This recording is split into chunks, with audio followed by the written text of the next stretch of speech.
Let's talk about this corporate residential government debt scenario. So in other words, the people in Greece are being asked now to suffer austerity measures, whereas the banks and the governments are being bailed out. Again, this asymmetry. The banks are part of this European, 960 billion European-wide bailout. So this is then an example of this. Am I right? Yeah, to a large extent, a lot of that money that's being borrowed to supposedly support Greece is then going to make sure that Greece can actually pay its bankers.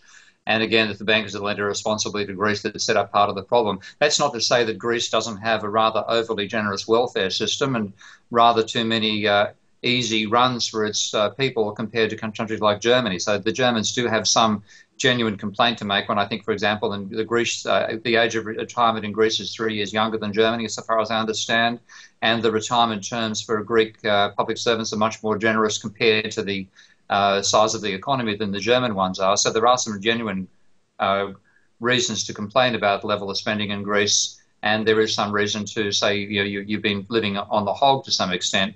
But the reality is that the level of debt that's been accumulated, a large part of it we know can shout back to the banking sector.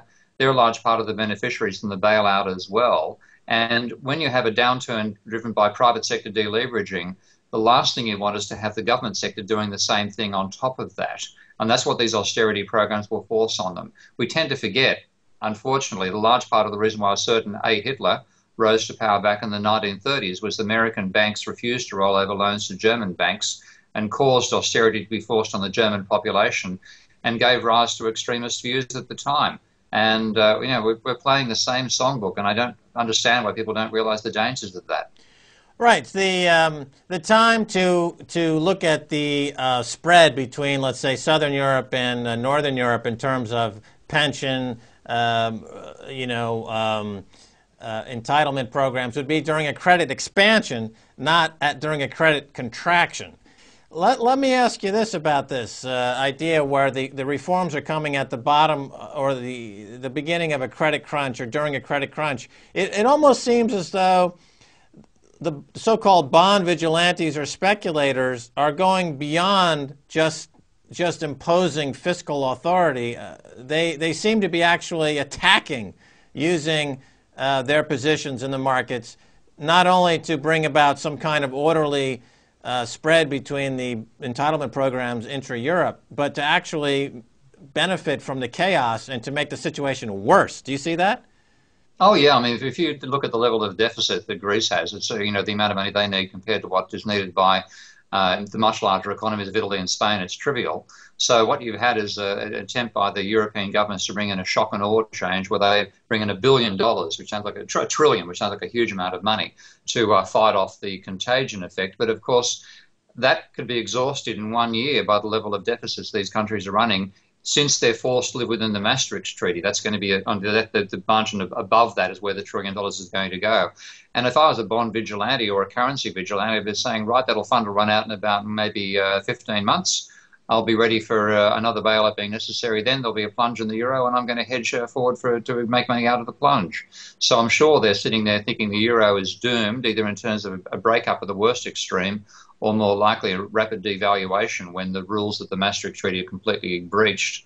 And they're going to make money out of it. They'll make money out of chaos. Well, yeah, what's amazing is that the fact is that even $1 trillion increase in the supply of fiat money that's being generated as a result of this bailout, no matter how fast the printing presses of the ECB and the Federal Reserve run to create more fiat money, the ability for folks like Goldman Sachs and JP Morgan to sell naked bonds, which is effectively their own printing press, they're counterfeiting bonds out there. They have a lot more, it's a lot easier for them to counterfeit bonds and to introduce a naked short selling of bonds at a much faster clip than even the central banks can issue fiat currency.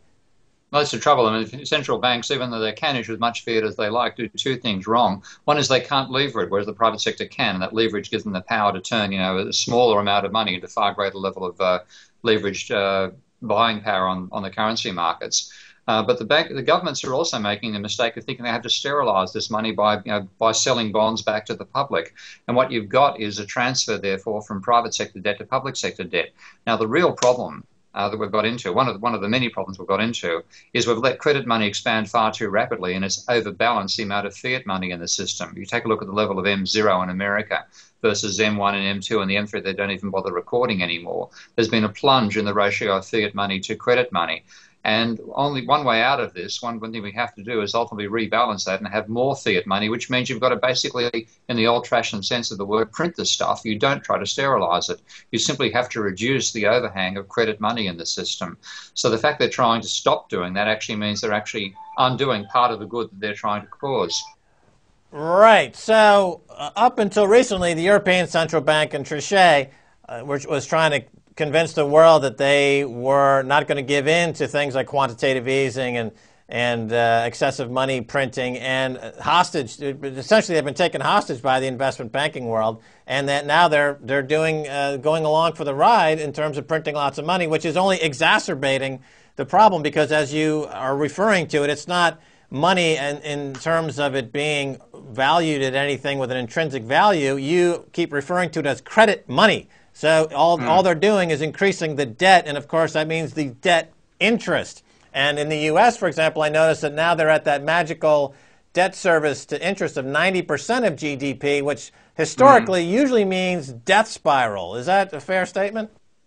Well, it's certainly when a sovereign government like America that has a captive Federal Reserve and has most of the debt that it owes and denominate its own currency can basically cover whatever level of debt it creates as an accounting entry. It's countries that can't do that that end up going into default, like the Argentina of the world and now also the pigs, because though they have their own treasuries, they don't have their own central bank. So that's where the crisis, that's when about 6 months ago people asked me where the next crisis has been. I said it's going to be in Europe because they won't be able to finance their deficits, which they're going to be forced into by the collapse of private sector spending, where in America the government can always finance its government deficits because the Federal Reserve is a captive underwriter of any debt the American government runs up. So that's the real cause of this sovereign debt crisis. And ultimately the only way out of it is to abolish the Maastricht Treaty's 3% rule, because that was a rule developed by neoclassical economists, so people who have no idea of how the economy operates, who thought that a global financial crisis was a total impossibility,